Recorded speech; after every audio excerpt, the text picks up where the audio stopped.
gravação a dar início. Então, sempre assim, vocês sabem, né? Uns minutinhos antes das 9, a gente posta o link da aula ao vivo, e ali está 9h05, a gente fica aguardando o pessoal, então, conectar na nossa sala. Hoje, então, vamos ter a nossa revisão, claro, sempre relembrando, como a gente já fez em cada uma das aulas, né? O nosso calendário. Hoje estamos já nas datas finais aí do nosso calendário, né? Hoje de manhã, revisão, à tarde, a prova. Mas vamos relembrar dos acontecidos. Dia 24/4, iniciou a nossa disciplina, a gente teve o contrato pedagógico e tivemos, na parte da manhã, a aula 1, na parte da tarde, a aula 2. Ficou para vocês fazerem lá no Moodle a atividade avaliativa 1 valendo 1 ponto. Prazo, como sempre, né? No guia do aluno, você tem que olhar lá a data que começa, a data que termina, o horário que fecha. Já lá no dia 1º de maio, a gente teve aula 3 e aula 4. Nesse dia não foi ao vivo, né? Por causa do feriado, mas foi gravado com antecedência, né? E disponibilizado para vocês também o conteúdo da aula 3, o conteúdo da aula 4. Na parte da manhã, então, foi passado para vocês lá uma aula gravada, né? Da aula 3 e exercícios correspondente à aula 3, na aula 4 a mesma coisa. Vocês ficaram lá com a responsabilidade de fazer a atividade avaliativa 2, valendo 1 ponto no Moodle, prazo igualmente no guia do aluno, né? Que é aquele arquivo que indica lá as datas, né? Quando é que abre, a data que abre a atividade avaliativa e a data que ela vai fechar, com o horário de encerramento, inclusive. Tá? No dia 8/5, na parte da manhã, a gente teve aula ao vivo, né? Aula 5, os exercícios, sempre na segunda parte da aula, né? Pós-intervalo e pós-chamada. Na parte da tarde, a mesma coisa. Tivemos aula 6. E vocês ficaram com a responsabilidade de fazer a atividade avaliativa 3 no Moodle, também valendo 1 ponto. Caso lá no guia do aluno, data que inicia, data que encerra, horário que encerra na data de encerramento, né? E no sábado passado, 15/5, a gente teve na parte da manhã a aula 7, na parte da tarde a aula 8. E vocês ficaram com o compromisso de fazer a atividade avaliativa 4, que também tem a sua data de encerramento, né, prevista lá no guia do aluno, como sempre, desde o início da disciplina, né, desde o primeiro dia, todas elas estão lá no guia do aluno com a sua data, né, de realização. Data que abre, data que fecha e o horário que fecha naquela data de encerramento. Foram, então, ali, lá dentro do Moodle, né, dentro da semana 1, 2, 3 e 4, as 4 avaliativas da N1, totalizando 4 pontos. Para fechar os 10 pontos, trabalho disciplinar da N1, né? Então, trabalho disciplinar varia 6 pontos e a entrega até o dia 15, que foi o sábado passado. Está disponível para vocês também desde o primeiro dia da disciplina, né? Nós tivemos, então, todo esse tempo para fazer o trabalho. Todos que entregaram já foi devolvido, né, o trabalho com nota, né, ali no Classroom, certo? Esse trabalho disciplinar, vocês poderiam ter feito ele, né, tanto individual, quanto em dupla, quanto em trio, mas a entrega, cada um fazendo a sua entrega individualmente, né, o que foi feito por todos aqueles que já entregaram. Né? Quem não entregou, claro, né, quem não fez, enfim, né, foram 6 pontos importantes, né, da N1, isso está dito aí desde o primeiro dia. Hoje, 22/5, na parte da manhã a gente vai ter nossa revisão final, a gente vai tratar do conteúdo, a ideia é que a gente tem um tempo um pouco menor para conteúdo e mais para exercícios, né, da revisão, para estarem bem preparados para a prova da tarde. A gente tem uma primeira parte mais curta, intervalo, chamada, aí depois da chamada os exercícios de revisão, tá, que vão ali até o meio-dia. E aí, a partir das 13 horas, vocês vão ter acesso à prova lá no Moodle. Um pouquinho antes das 13, vai ser postado no Classroom as instruções e o código da prova. Vocês vão ler as instruções, vão copiar o código. Vai ser postado no Classroom. E aí vocês vão lá no Moodle, acessam o Moodle, né, a disciplina de produção de materiais, abaixo lá da semana 1, 2, 3 e 4, vai estar lá a prova final, né, atividade avaliativa final, vão clicar nela e vão inserir agora o código que foi passado, né, às 13 horas ali para vocês. E vão ter acesso às 10 questões da prova, que vai valer, então, 10 pontos na N2. A nossa média final, a N1 mais a N2, né, as notas ali dos avaliativas mais trabalho, né, faz a N1, N2 é a nota da prova. Soma as duas e divide por 2, média final mínima 6 para aprovação, né? Desejo que todo mundo fique com a maior nota possível aí.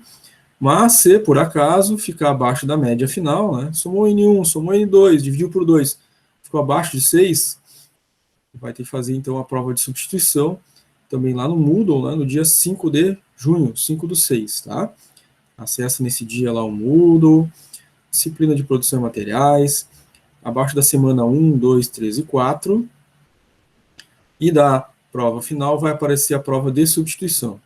Nessa não tem código, vocês clicam, vai abrir as 10 questões e faz a prova de substituição. A prova de substituição é só para quem ficar abaixo da média, né? Quem ficou abaixo da média nem vai aparecer isso aqui. Quem ficou abaixo da média vai aparecer lá e vai ficar disponível durante o dia lá, 5/6, para fazer a sua prova de substituição. Certo? Pessoal, dúvidas, perguntas? Tudo certo. Tudo certo? Legal. Então, se ninguém tiver dúvidas, perguntas, a gente vai ao nosso conteúdo. Tá? Mesma coisa hoje, revisão, né? Vai ter conteúdo, intervalo, chamada, depois a chamada exercícios. Paulo colocou tranquilo também no chat. Obrigado, Paulo. Então vamos à nossa revisão final. Essa revisão final a gente tem essa intenção, né? De rever o conteúdo e de preparar vocês para a prova que virá na parte da tarde. Claro que, né, é uma revisão a gente rever aquilo que a gente viu durante as aulas. Então, na revisão, não tem como a gente ver tudo detalhadamente como a gente viu durante as aulas, né, e nem também vencer todo o conteúdo da apostila. Então, qual é o conteúdo mais completo que vocês têm, né? É a apostila, certo? Então, qualquer pesquisa, dúvida, estou fazendo a prova, né, não tenho certeza dessa questão, né, vai pesquisar na sua apostila. Afinal de contas, nesse modelo remoto, você tem acesso, né? Na hora de fazer uma avaliativa, na hora de fazer uma prova, você tem acesso à apostila de vocês, né? Você tem acesso a todos os materiais, né, da nossa disciplina nesse momento. Então, fica um pouco facilitado nesse sentido, né? Então, não passem dúvida, né? Abriu a prova, leu ali, eu tenho quase certeza que é tal letra, mas não tenho certeza absoluta. Então, dá uma reforçada nessa certeza, né? Na apostila ali, para fazer a prova, tá? Embora a prova tenha, ela seja uma prova rápida, né? São só 10 questões, né? São bem diretas as questões, mas dá para dar uma pesquisadinha rápida ali na apostila, claro, cuidando do tempo de prova, né? Que vai ser divulgado depois ali às 13 horas, tá? Então vamos começar com o primeiro tema, o primeiro assunto. Relembrando aqui, é claro, que a gravação vai estar disponível para vocês, depois os slides também, tá?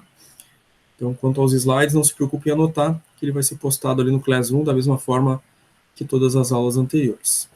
Então, para a gente começar a nossa revisão, vamos retomar aí as funções da administração de materiais e destacar uma delas. São 5, então, as funções: a programação de materiais, a compra, o armazenamento e conservação, gestão, controle de estoque, distribuição e transporte. E dentre essas 5 funções da administração de materiais, vamos destacar a função compras, que é uma função muito importante, né? Se relaciona com tanto áreas internas da organização, quanto com o meio ambiente externo a essa organização. Quem está nesse meio ambiente externo, né? Fornecedores, né? Legislação, né? Entidades governamentais, órgãos reguladores, enfim. Se relacionam também com a área de compras, né? Então a compra se relaciona tanto interna quanto externamente. E como ela se movimenta, né? Ela se movimenta através de uma comunicação, tá? Que é uma comunicação para comprar matéria-prima, que é a ordem de compra. Essa ordem de compra é o que dá o start ao movimento principal aí do setor de compras. Por quê? vai ser dessa ordem de compra, dessa comunicação, né, que a área de compras vai, então, pelos seus processos, contatar fornecedores, determinar os materiais a serem comprados, as quantidades, a qualidade, o prazo, e colocar esses materiais, né, na empresa a prazo de esses materiais darem entrada, serem inspecionados e estarem disponíveis para o processo de produção sem que o processo sofra qualquer tipo de interrupção, né, quebra de fluxo produtivo. Então, a área de compras é de extrema importância e a comunicação, né, importante aí para comprar matéria-prima, que se relaciona a essa função é a ordem de compra, tá?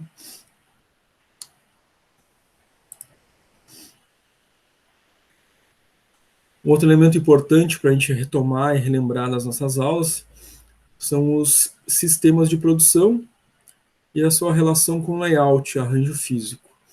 Cada sistema de produção, conforme a gente viu durante as nossas aulas, tem as suas características próprias, né, em relação ao plano de produção, ao arranjo físico e à previsibilidade da produção. Mas a gente viu que, especialmente, né, tem uma relação muito interessante aí sobre o sistema e o layout. A gente teve uma aula sobre layout, né, que relembrou essa característica. Foi ali nas últimas aulas agora, né, aula 5, aula 6, a gente viu essas características do layout, né, e a gente vê que realmente, né, cada sistema ele tem uma forma de organizar os seus espaços. Não só os espaços, né, mas as máquinas, os equipamentos, as pessoas, de acordo com as características que aquele sistema exige.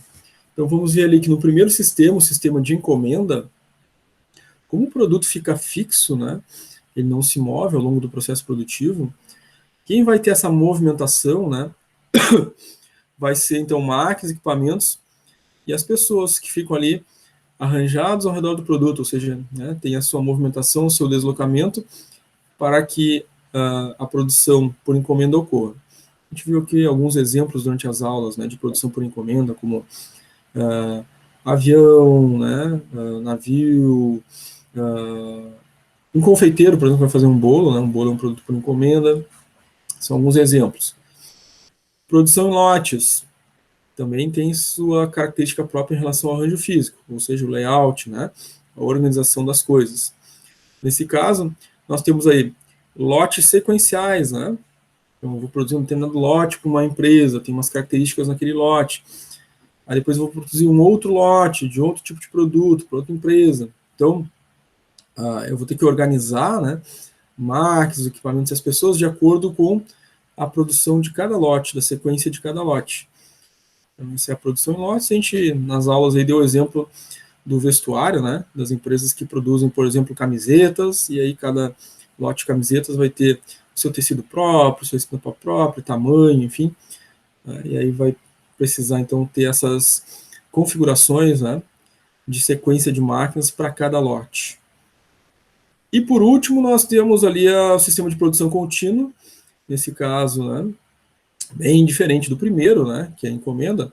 A produção contínua, o produto é que se desloca, né, na produção contínua, o produto vai se deslocando ao longo do processo produtivo, passando por cada fase, e cada fase dessa é estanque, né?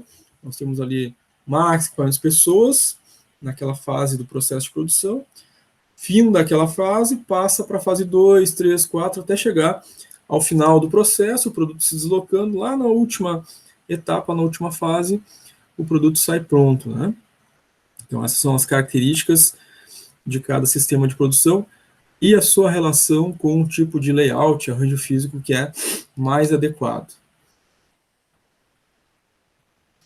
Então, importantíssimo, gente, cada um dos sistemas tem características distintas, próprias, suas, né? E vão requerer, então, que aquele layout, aquele arranjo físico, aquele espaço físico, em termos de máquinas, equipamentos e pessoas, sejam, então, adequados às necessidades desse sistema de produção, como a gente viu, tá? Muito importante esse detalhe aí.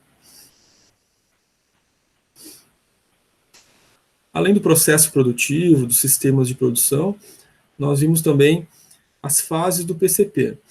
Relembrando que o PCP é aquela sigla, né, que significa programação ou planejamento e produção, né, controle de materiais de produção. PCP ou PPCP, né? Aí usa as duas palavras, programação, planejamento, controle da produção. Mas é bem comum a gente ouvir nas empresas aí só PCP, né? Programação, controle de produção. Ele tem 4 fases. A fase 3 é subdividida em 3 fases. Vimos cada uma dessas fases aí durante as nossas aulas, com detalhes e exemplos aí de cada uma. Mas para nossa revisão hoje, vamos destacar a primeira fase, que é a fase do projeto de produção. Tá?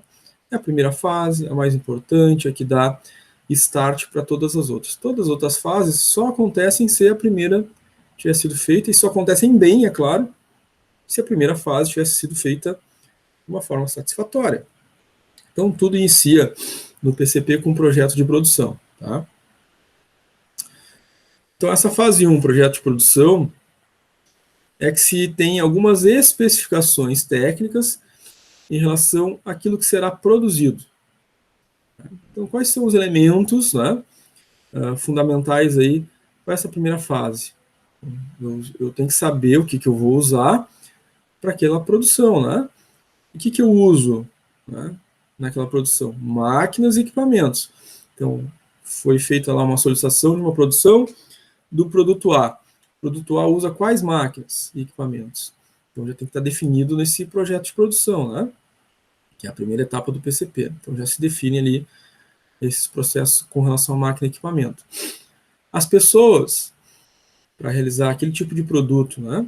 Eu preciso de indivíduos com qualificação A, B, C, D, né? Vou precisar de 5, 6 pessoas. Quantas pessoas? Então, o pessoal disponível necessário para executar esse projeto de produção. E, claro, os materiais.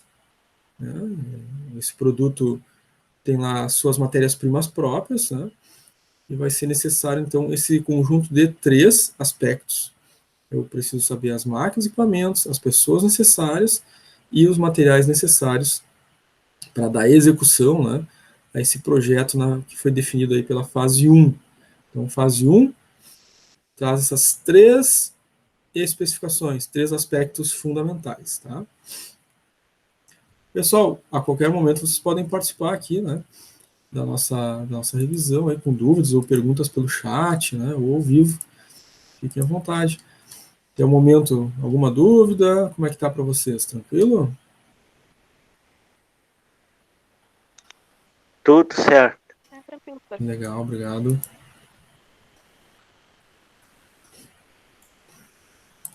Ana colocou tudo certo no chat. Legal, Ana.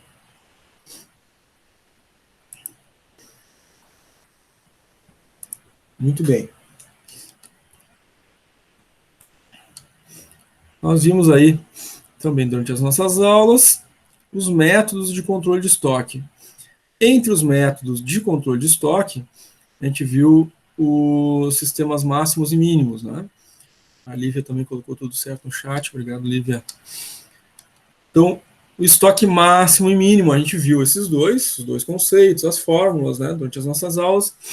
Teve também os exercícios, nos exercícios fizeram alguns cálculos, né, para chegar aos valores de estoque máximo e mínimo. Então, vamos rever as fórmulas, né, e o conceito.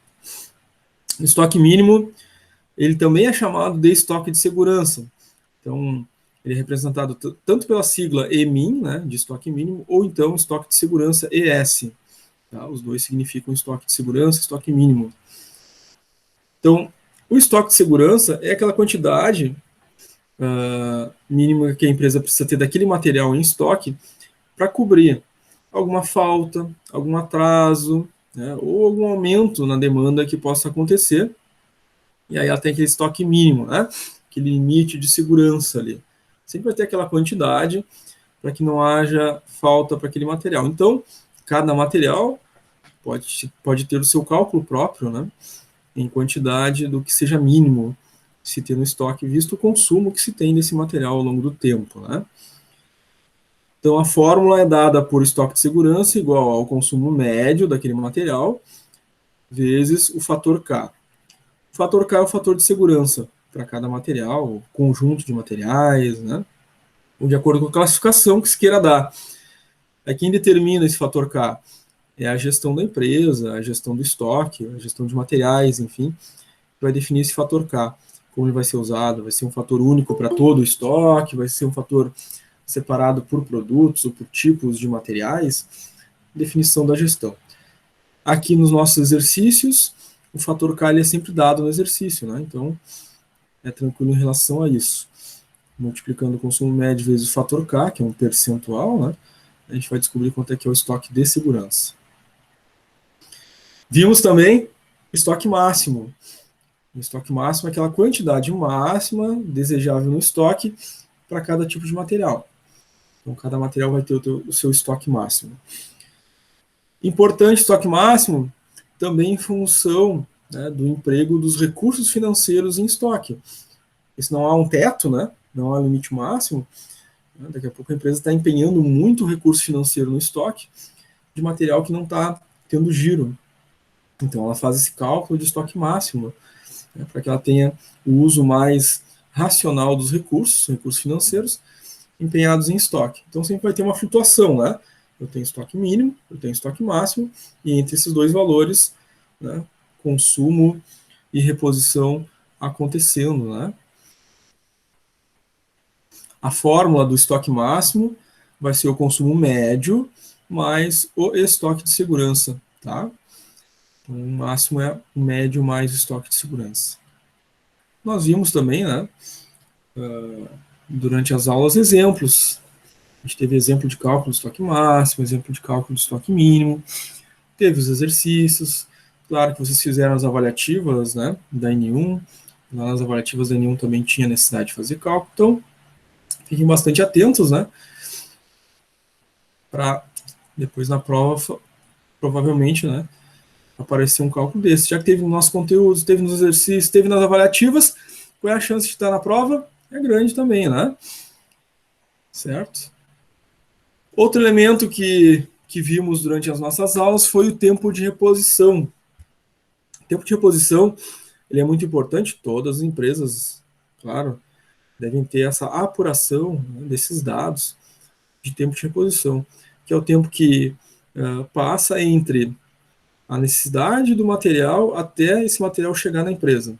Então tem todo um processo, né?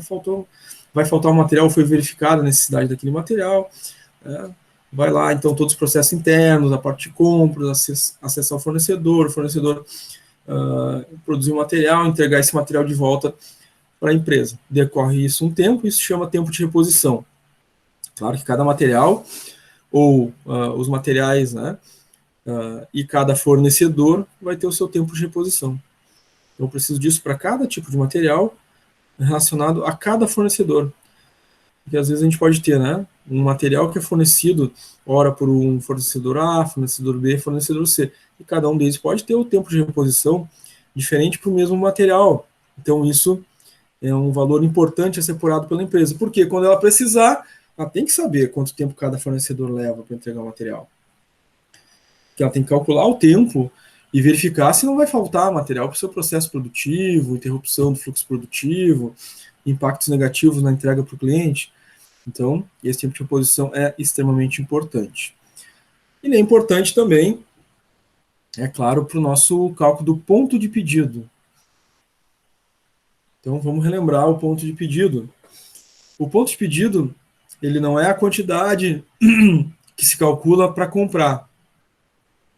O ponto de pedido me indica a quantidade no estoque, o nível, né, do material naquele estoque, em que naquele ponto, naquela quantidade calculada, é que eu vou fazer um novo pedido. Certo? Então, o ponto de pedido é uma medida de nível. Tá? Vamos imaginar o meu estoque está num determinado nível e ele vai descendo. Quando ele chegar naquela quantidade ali, é o meu ponto de pedido, né? Aí eu vou fazer um pedido de compra. Não naquela quantidade. Aquela quantidade que eu achei ele no ponto de pedido é só uma indicação. Quer dizer, ó, um alerta. Chegou no momento de comprar mais. É só isso que indica o ponto de pedido. Um momento de comprar mais. E não a quantidade a comprar. Certo? Então, ponto de pedido é a quantidade de itens em estoque que, quando atingida, aponta a necessidade da empresa fazer um novo pedido de reposição, uma nova compra. A fórmula, ponto de pedido, é o nosso consumo médio vezes o tempo de reposição, depois da multiplicação, soma o estoque de segurança. Inclusive aqui, né, essa era uma fórmula que vocês utilizaram também no trabalho disciplinar para fazer o cálculo da atividade 2, né, lá do trabalho disciplinar. Tá? Vamos relembrar um cálculo aqui de ponto de pedido, então. Então, temos uma empresa com consumo médio no estoque de um determinado material, consumo médio de 120 unidades por dia. O fornecedor, né, e mais os processos internos todos levam um tempo de reposição de 24 dias. E essa empresa, né, para esse material, tem estoque de segurança de 60 unidades. Qual é o ponto de pedido para esse material? Temos todos os elementos na fórmula, né? Consumo médio, tempo de reposição, estoque de segurança. Então, põe na fórmula, consumo médio vezes o tempo de reposição, 120 vezes 24, 2.880. Soma o tempo de reposição, que é 60, né? Chega, então, o ponto de pedido de 2.940 unidades. Então, repetindo, reafirmando, essa quantidade aqui não é a quantidade a ser comprada. Não, essa quantidade aqui indica apenas que ou chegou no nível em que nós temos que comprar mais. Só isso. Tá? Então, digamos que o material tinha lá 10.000 unidades em estoque. Aí foi diminuindo, de 10.000 para 8, para 6, para 5, diminuiu para 4.000, diminuiu para 3.000, aí diminuiu, chegou em 2.940. Chegou nessa quantidade, processo de compras. Compra mais para repor o estoque. Então, vai repor o estoque, provavelmente, né, no seu estoque máximo, voltando para os 10.000 unidades. Então, sempre que chegar em 2.940, compra mais, repõe estoque. Chegou de novo 2.940, compra mais, repõe estoque. Por quê? Esse é o estoque, né? É o ponto do estoque, né? Em que a gente precisa fazer essa reposição, essa compra, essa recompra, tá? Entendido isso, gente, esse conceito, relembrado, né? Esse conceito, ficou tranquilo para vocês? Tudo tranquilo. Legal. A Ana também colocou sim ali no chat, legal. Caroline também tranquilo, Arthur também colocou tranquilo. Legal, muito bem, gente. Esse é o momento, né? Se ficar com alguma dúvida qualquer, né? Faça uma dúvida, faça uma pergunta, porque depois de tarde já é prova, né? Então, se por acaso ficar alguma coisa em dúvida, não se acanhe, né? Não tenha vergonha de fazer essas perguntas. Muito bem, gente. Durante as nossas aulas também vimos aí o gráfico dente de serra, que demonstra, obviamente, de uma forma visual, né? Porque é um gráfico, os acontecimentos de reposição e de consumo no estoque. A gente vê, né, ao longo do tempo, como está acontecendo, né, esses processos. A reposição e o consumo, eles podem ser tanto graduais quanto gradativos.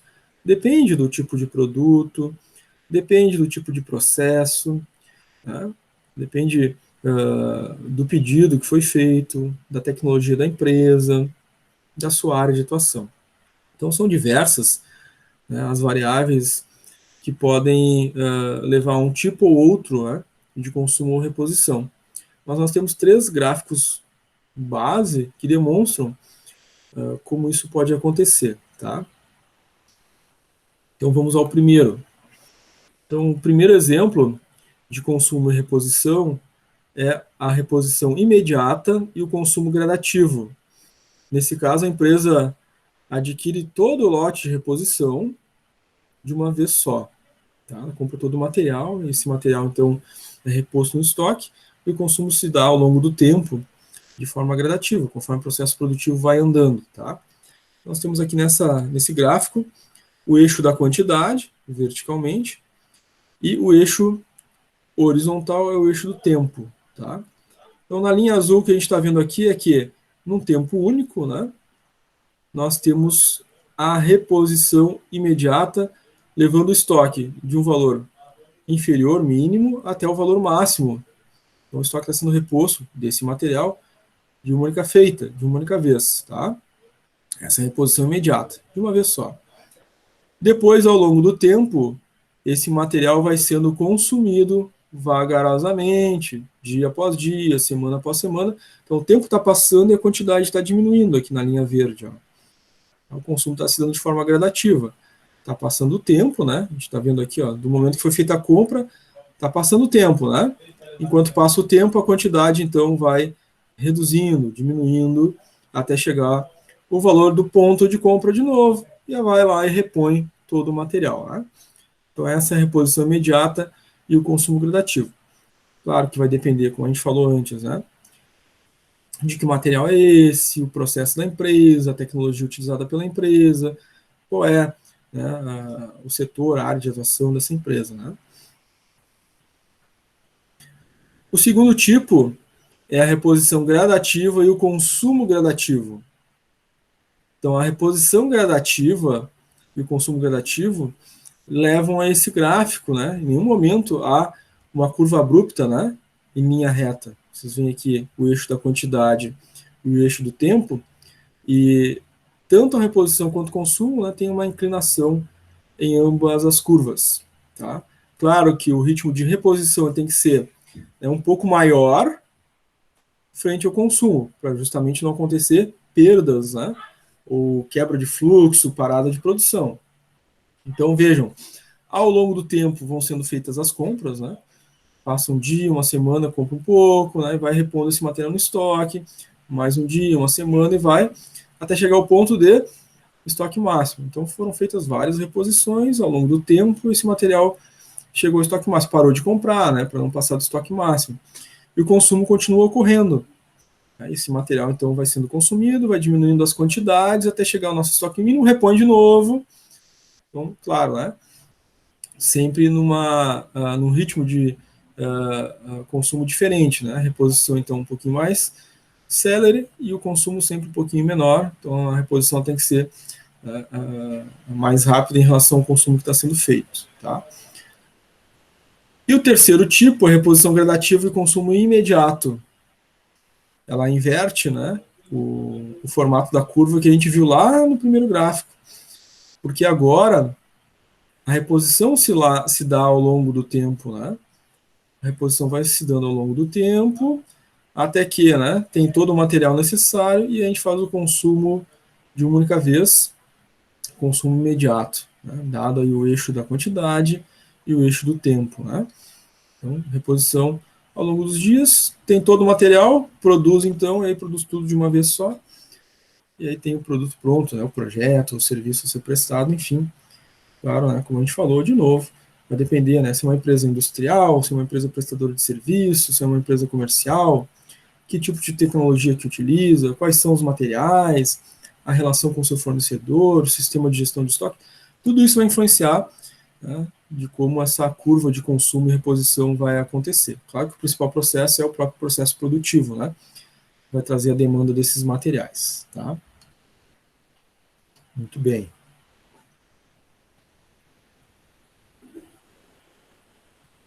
Então, a gente vamos ver agora a acurácia. A acurácia foram dois cálculos, porque tem duas fórmulas, né, que a gente viu durante as nossas aulas. A acurácia física e a acurácia financeira. Tá? Física em termos de quantidade, né, quantidade de itens em estoque, quantidade de unidades em estoque. E a acurácia financeira porque se verifica o valor financeiro. Então, a acurácia financeira em relação ao valor. A acurácia física em relação à quantidade. Então, isso é muito importante. A acurácia é um conceito que a gente viu que mede a assertividade de um estoque.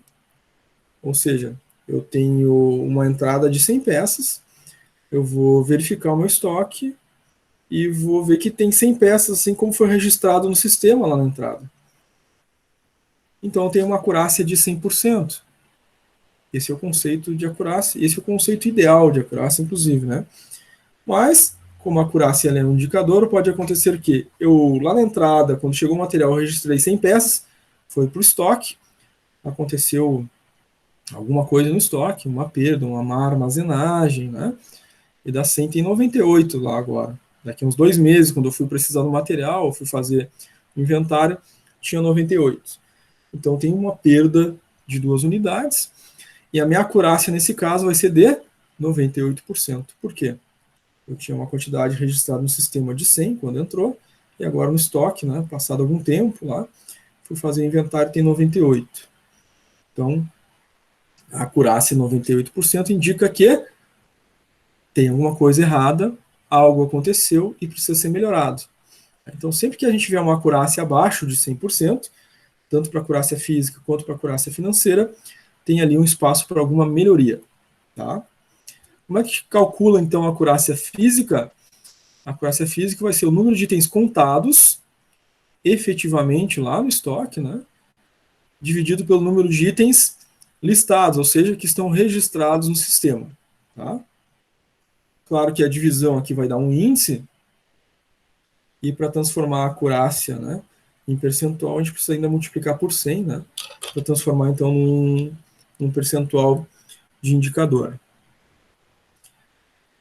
Exemplo, temos uma empresa que inventariou seu estoque, tem uma quantidade listada no sistema, 350 peças, a um custo de R$22. Então, cada peça tem o seu custo, né? Isso é claro.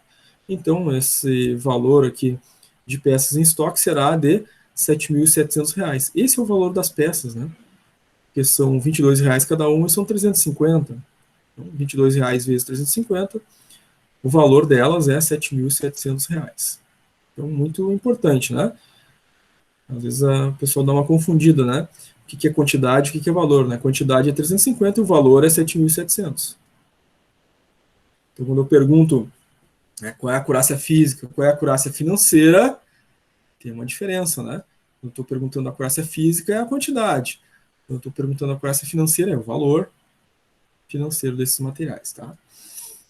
E no estoque, quando foi feita a contagem, em vez de 350 peças, tinha 259.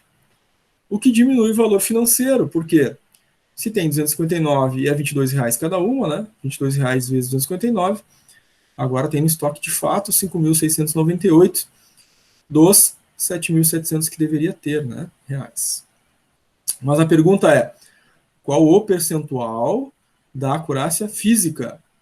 Então vai ser o número dos itens contados, 259, dividido pelos itens listados, 350. Dividir um pelo outro, 0,74, é um índice. Para transformar para percentual, multiplica por 100. Fica, então, uma acurácia física de 74% em relação à quantidade. Nós temos a acurácia financeira, como a gente viu, né? A acurácia financeira em relação ao valor financeiro. Se a física é em quantidade, a financeira é em valor financeiro, tá? A acurácia financeira vai ser o valor dos itens contados, o valor financeiro dos itens contados, pelo valor financeiro dos itens listados. Então, mesmo exemplo, tá? Só que agora é o valor financeiro, 5.698, dividido pelo valor dos itens listados, R$7.700. Dividir um pelo outro, dá 0,74 vezes 100, 74% em relação ao valor financeiro, porque agora o que se pergunta aqui é qual o percentual da acurácia financeira. Então tem lá 74% financeiro. Muita atenção em relação a isso, porque as nossas alternativas, além do percentual, pode apresentar esse condicionante aí da teoria, né? Tá pedindo financeiro, a resposta vai ser 74 financeiro, e não, por exemplo, 74% da quantidade. Atenção.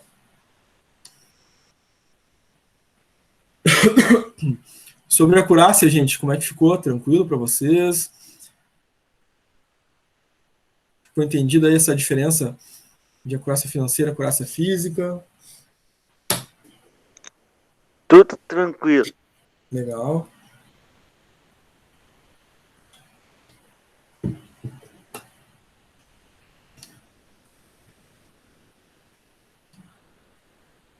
O Arthur colocou, ficou tranquilo, a Ana também.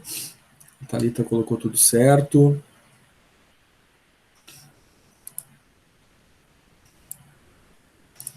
Muito bem, gente. Então vamos adiante aqui na nossa revisão. A avaliação dos estoques. Então, Sobre a avaliação dos estoques, né, a gente viu que a gente faz uma apuração de entradas, saídas e, portanto, um saldo desses movimentos feitos no estoque. Então, sempre vou ter um registro de quanto entrou, o valor financeiro daquela entrada. Depois, quando for feito o consumo desse material, né, vai ter uma saída, a saída da quantidade, e claro, né, quando está saindo daquela quantidade, aquele estoque está tendo um valor financeiro reduzido, então tem uma saída de valor financeiro. Então, no nosso saldo, o que vai ter? A diferença, né? Aquilo que ficou em quantidade e aquilo que ficou financeiramente. Esse é o básico de qualquer um desses sistemas, né? O método PEPS, o EPS, custo médio, custo de reposição. Claro que cada método vai ter a sua forma de fazer o registro das saídas, né, do estoque. Então, como cada método tem seu formato próprio, há uma alteração ali em termos do valor financeiro de saída na quantidade. Às vezes aquele valor financeiro vai estar mais aproximado ou menos aproximado em relação ao mercado, em relação à média de consumo, enfim, dependendo do método. O valor financeiro do estoque é impactado, o valor financeiro final, o saldo, né? Nós vimos ali, dentre esses métodos, que o método PEPS, né, era um método ali do nosso trabalho disciplinar. Então, quem fez o trabalho disciplinar já fez a sua entrega lá, recebeu nota, né? A primeira atividade era o método PEPS, né? Mas hoje, para a nossa revisão, nós vamos escolher em especial aí o método avaliação pelo custo de reposição, em relação ao impacto que ele causa no valor financeiro do estoque. Como eu disse, cada método causa um impacto financeiro no estoque e o custo de reposição tem o seu impacto próprio. Bom, então, esse método, né, ele adiciona um custo de reposição, um percentual de custo de reposição. Vimos isso durante as nossas aulas, né? Quando é feita uma compra, uma entrada, é feita uma reposição. Cada reposição dessas, né, acaba sendo calculado um percentual de reposição. Esse percentual de reposição também é dado pelo gestor do estoque, pela gestão da empresa. Nos nossos exercícios, o exemplo que a gente viu em aula, né, esse valor do custo de reposição, desse percentual de reposição, foi dado pelo exercício no exemplo, tá? Mas aqui o que importa para a nossa revisão é qual é o impacto desse método de avaliação do estoque no valor financeiro, na avaliação financeira do estoque. Então, esse método, custo de reposição, ele faz com que o valor do estoque esteja sempre atualizado em relação ao mercado. Certo? Então, custo de reposição, o estoque está sempre atualizado em relação ao mercado.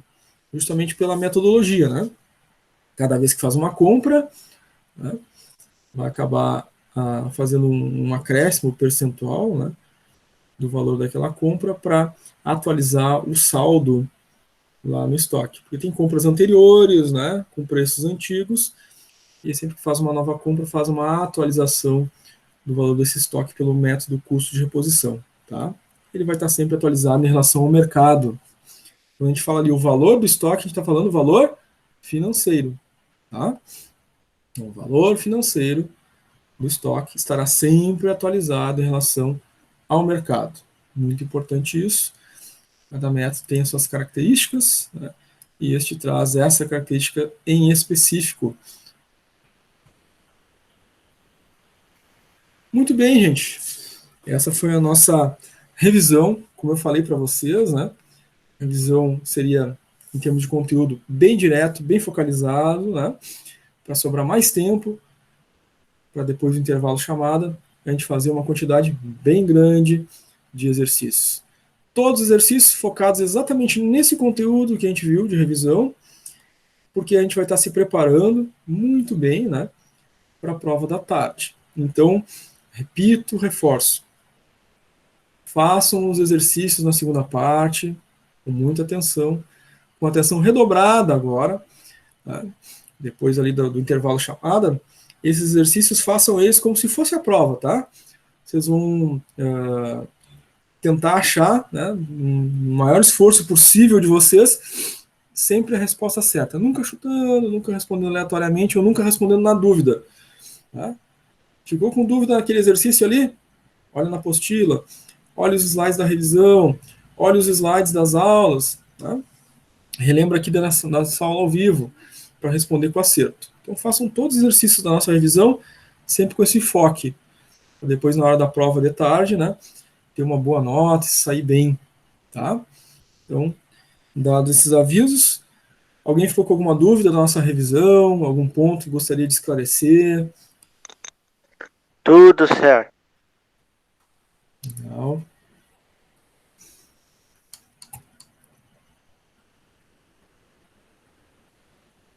Arthur também colocou sem dúvidas ali no chat. Legal. Então, a gente vai fazer um intervalo em 15 minutos, né? Para tomar um café, tirar o sono, né? E aí, na volta, a gente faz a nossa chamada. Depois da chamada, vamos fazer exercícios. A ideia, né, como eu disse bem no início para vocês, a gente fazer uma quantidade grande de exercícios aí. Então, tem aí 15, 20 exercícios para fazer nessa segunda parte, né? Vai exercitar bastante, ficar bem, né? Vivo aí na memória com esses exercícios, né? Todo o conteúdo, para a gente ter um sucesso aí na nossa prova, tá? No meu relógio são 9h55, então a gente volta às 10h10, nosso intervalo. E depois, chamada e exercícios. Certo, gente? Vou fechar aqui o microfone e a câmera e já voltamos em seguida.